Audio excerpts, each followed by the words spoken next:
Ejection seats in Russian and Indian fighter aircraft, K-36D and K-36DM models. The K-36D and K-36DM ejection seat models are used in aircraft such as the Su-34, Su-35 and the Indian-built Su-30MKI, which is a twin-engine, two-seat multi-role air superiority fighter.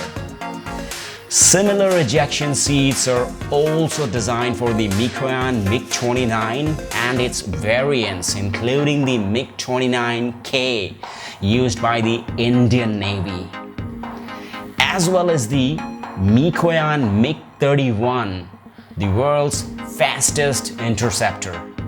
The MiG-35, a Russian multi-role fighter developed by Mikoyan, also features K-series ejection seats.